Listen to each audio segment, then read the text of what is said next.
Our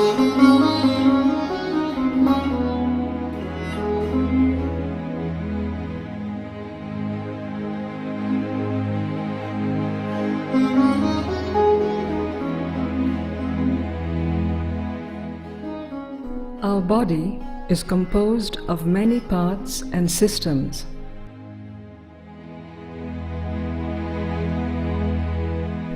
This is an objective view.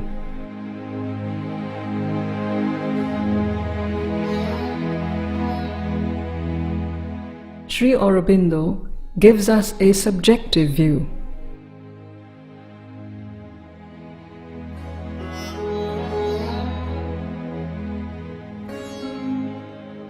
This is a symbolic map of our psychological parts.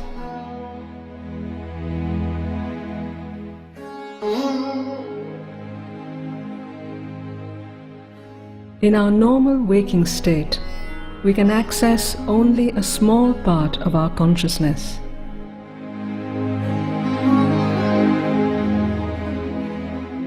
But through yoga, we can access a wider range above, below, and within.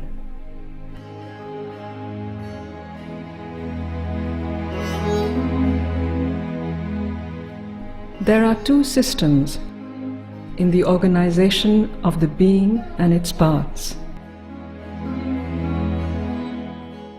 There is a vertical system spanning above and below.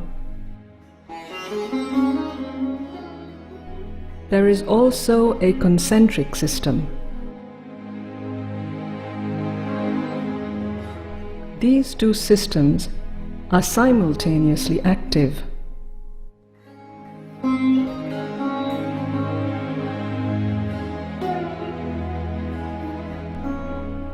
On the vertical axis, the ranges above are superconscient, and the ranges below are subconscient and inconscient.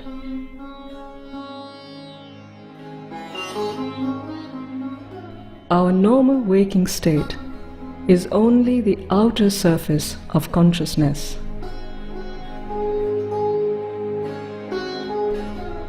Behind our waking state are the vast inner ranges that are subliminal.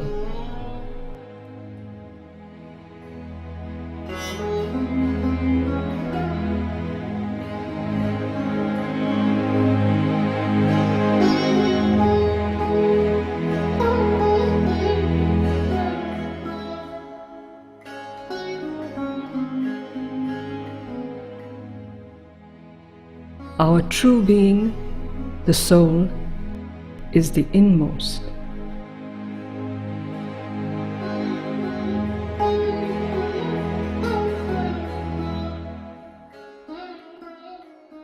The concentric system is grouped as the outer, the inner, and the inmost.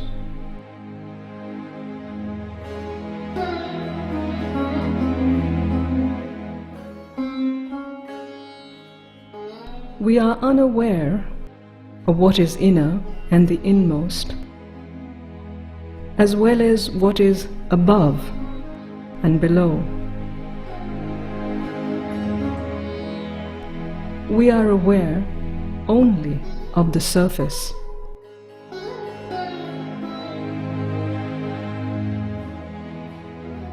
By stepping inward, we can observe the surface movements of our consciousness.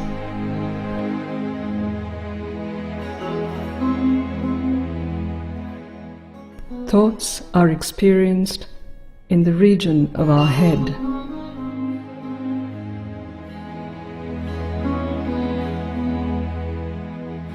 The movements of emotions, passions, drives and desires are experienced in the chest and below. From the hip and below are the largely unconscious movements. We are normally lost in these surface movements. These movements reflect three different parts of our being: mind, vital, and physical. These three parts are woven into each other in their normal operations. Discerning these three parts and their intermixing is the first step into our inner world.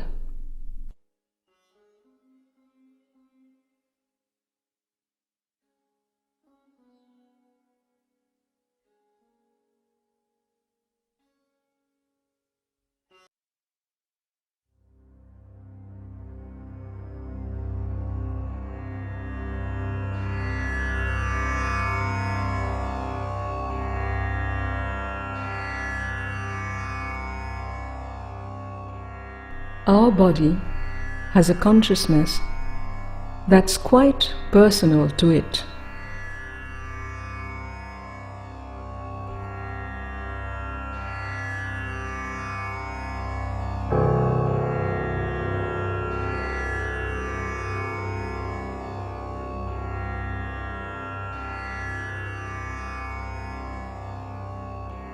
There is an automatic intelligence and organization at work, managing incredibly complex operations.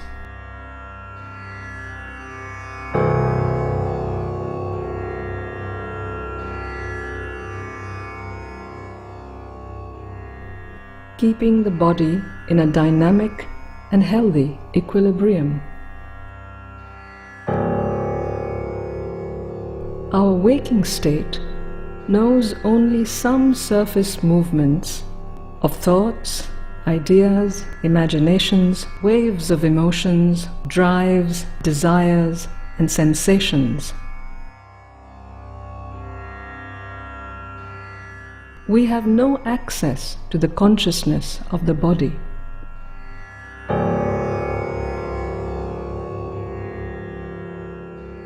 The body regulates itself independent of our conscious mind.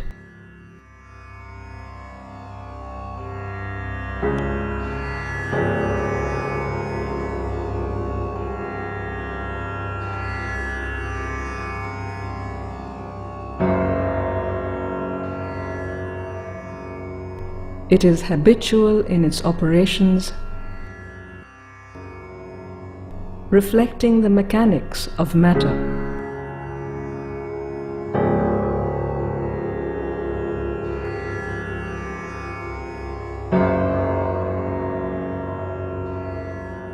The body is a product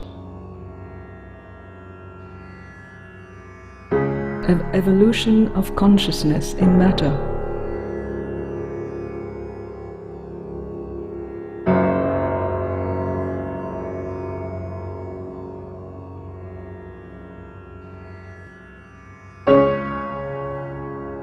It carries with it the inertia of matter.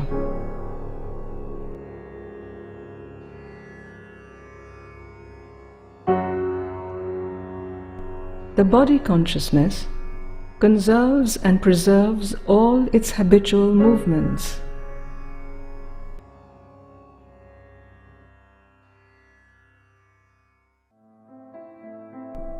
It makes our daily movements into routine habits.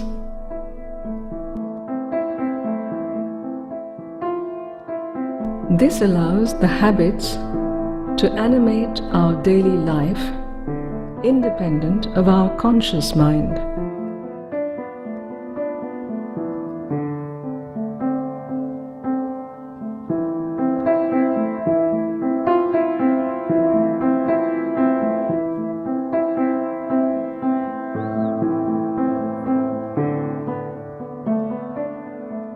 Our senses operate habitually.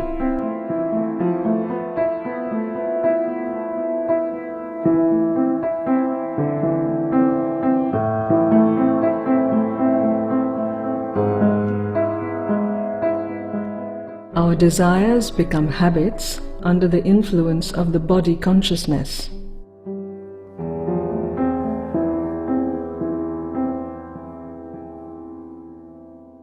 So are the emotions made into habits.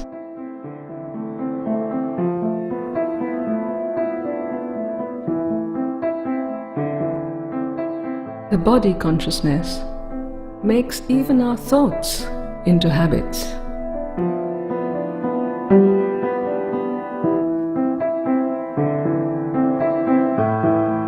Thus, our psychological habits get preserved in the body consciousness. The cells of our body retain them.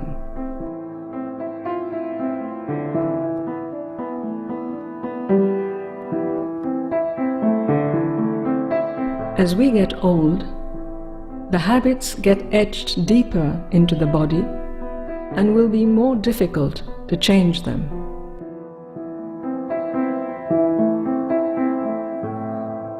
The body is also the reservoir of our long evolutionary journey.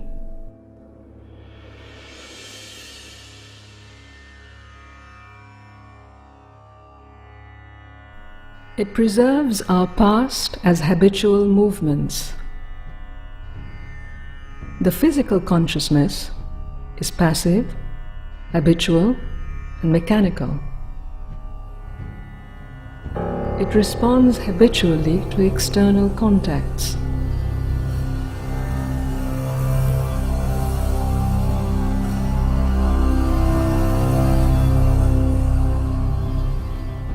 Its movements are random and dispersive. However, its instinct is to persist. Physical self-preservation and resistance to change are native to it. And its refusal to change is one of the greatest obstacles in transforming ourselves. It has a will of its own, quite independent of the will of the conscious mind and its ideas. It can learn new movements, but this requires repetition of the movement till it becomes automatic and habitual.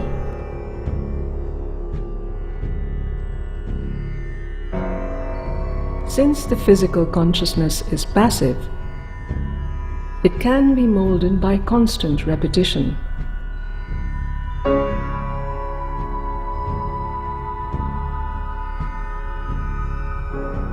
The passivity of the physical consciousness is exploited by the advertising industry to create new habits by repeated impressions.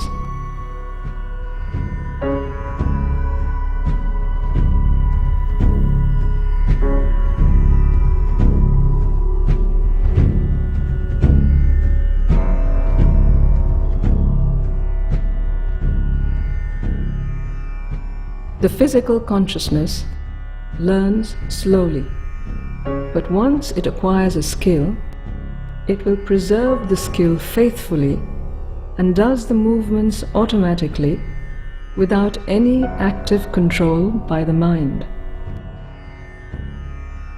Like typing, driving, swimming, dancing, and playing musical instruments.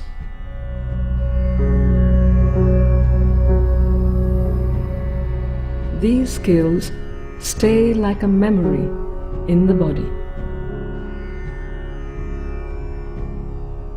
Then we say that the movement has become effortless. Thus, the passivity of the physical consciousness becomes a great advantage as it can transmit and express outwardly the inner movements.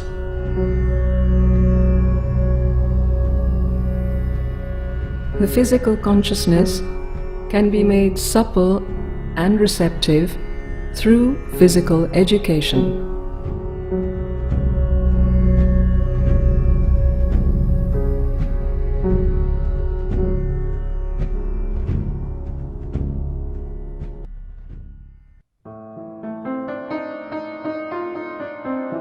well-trained body becomes a receptive instrument capable of expressing higher consciousness.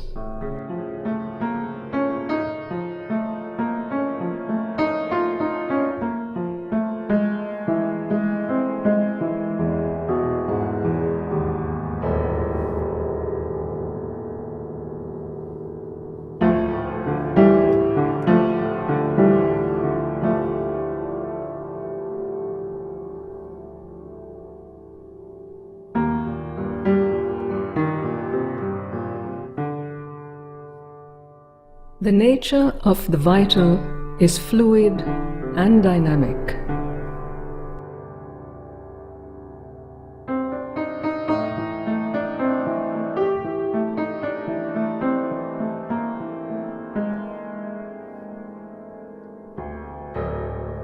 It is the prana, or the life force, that transforms matter into living substance.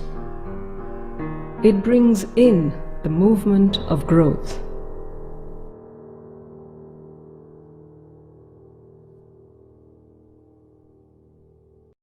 Develops the senses.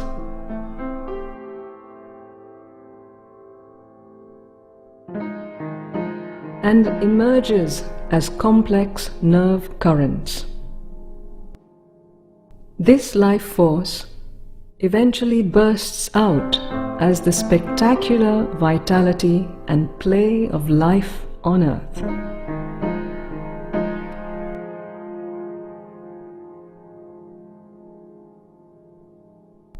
It is the same energy that animates human life.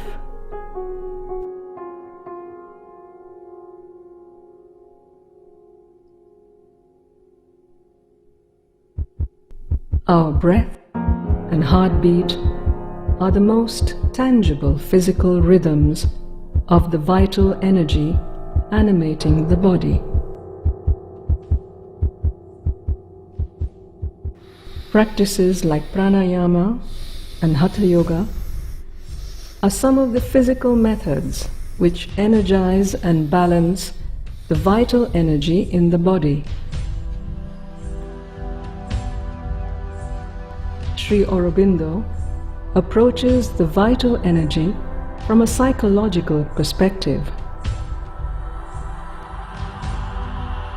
The surface movements of the vital are subjectively experienced, predominantly in the frontal region of the body. These surface movements can be broadly grouped into three: the higher vital, or the region of emotions; the central vital, which is the region of strong drives and passions; and the low vital, that is the region of small impulses, desires, and sensual cravings. The word low vital is not used in any derogatory sense. It refers only to its position in the hierarchy of the planes. Learning to distinguish these paths is a necessary step towards the mastery of the vital.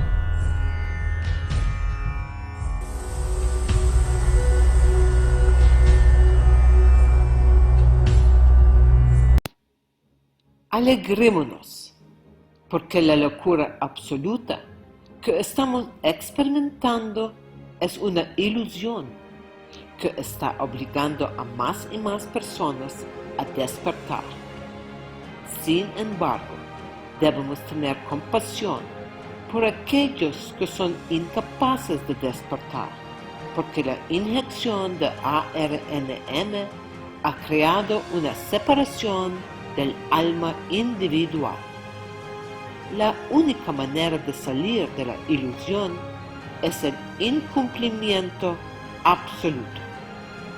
No estoy interesada en la supervivencia que conduce a la muerte inevitable con la reencarnación en esta simulación de realidad virtual. Elijo vivir a toda costa. Los valientes han elegido conscientemente salir de la ilusión y continuaremos la evolución de conciencia en la espiral ascendente de cristal. Considere ver los muchos vídeos que he creado sobre las espirales de las ondas del tiempo. Sé que mi experiencia en la cárcel fue una bendición porque me obligó a dejar Canadá y lo que percibía como una vida perfecta de una dentista muy exitosa y madre de 2 hijos maravillosos. Accedí al coraje que había dentro de mí, me abandoné a mi alma y salté a lo completamente desconocido. Hoy puedo ofrecer orientación a quienes eligen la vida en Colombia o Ecuador. Una estadía prolongada en Cascada Café Retiro cuesta $400 al mes. También ofrezco odontología reconstructiva a un precio muy económico. Finalmente, me guían las enseñanzas de Sri Aurobindo y la Madre. El yoga integral de Sri Aurobindo va más allá de la liberación individual y se embarca en una transformación colectiva en la tierra. Después del fallecimiento de Sri Aurobindo, la Madre continuó su trabajo y el 29 de febrero de 1956 logró hacer descender la conciencia supramental sobre la tierra. Desde entonces, la supramente está operativa sobre la tierra como un activo poder evolutivo. Una nueva fase de la evolución ha comenzado en medio del colapso del viejo mundo. El yoga integral es una invitación a participar en una aventura de la conciencia sin precedentes. ¿Te unirás a nosotros? Amor infinito.